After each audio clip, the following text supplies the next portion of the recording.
These are my two boats. Nearly identical McGregor 25-foot swing keel sailboats. This is the first boat that I owned, a 1980.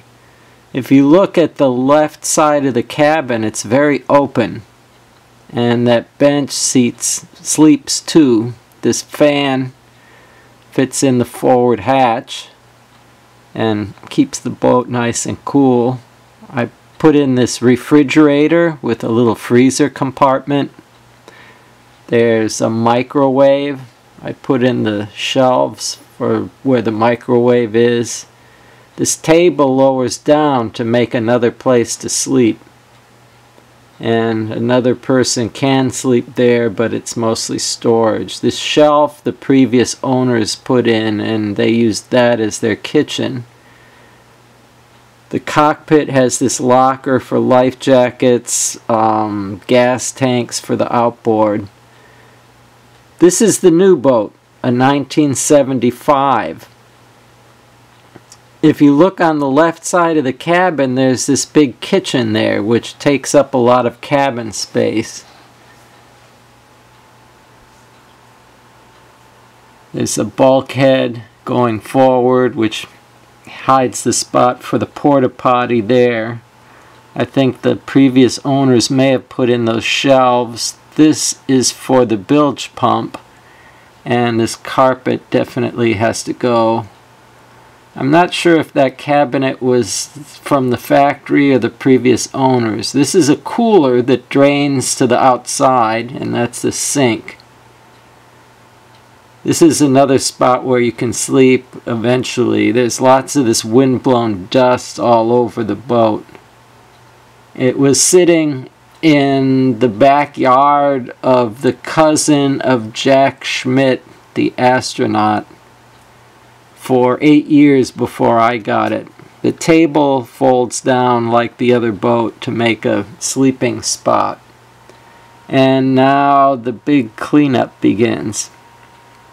This is more of that wind-blown soil that just accumulated in the boat over the years that it was sitting.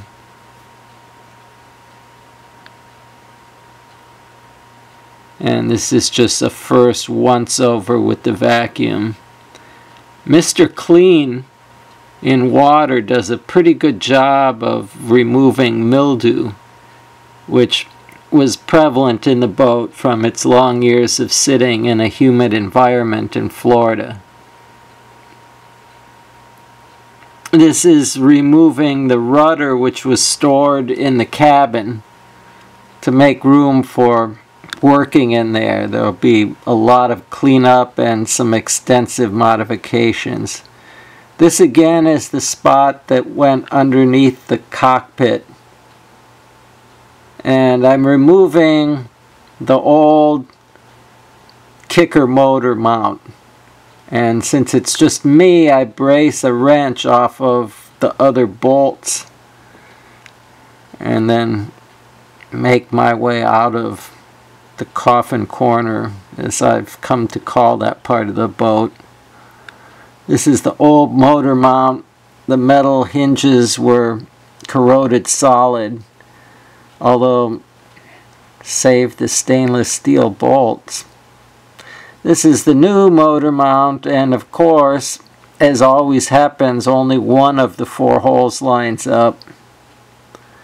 This is lowering the table, and there's cushions go over it when it's used as a sleeping spot.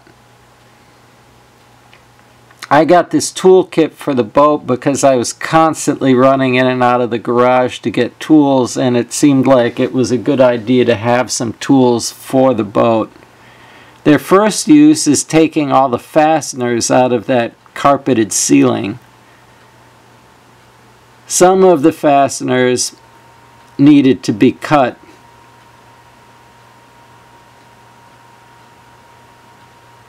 And eventually just a fair amount of violence was required to remove it. Then the boss came by to inspect.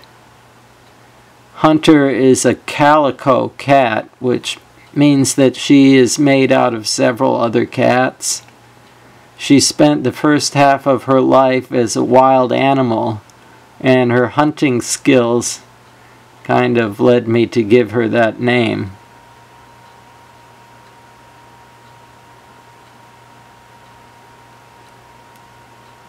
This may be a mistake. I had removed the bulkhead to put the refrigerator in the other boat, and it seemed to be okay, so I'm doing it again here. I'm not sure how much that weakens the hull. My mom got me this memory foam mattress because I could only stay on the boat for about 10 days before the other mattress, being so hard, would just make sleeping there painful. So I've cut the memory foam to the shape of the V berth, and it's making a nice cozy spot to sleep. And the fan from the other boat in the forward hatch gives a lot of ventilation and keeps the boat cool. The next job was sorting through all of the stuff that the previous owners had left on the boat, and then basically cleaning my way to the back of the cabin.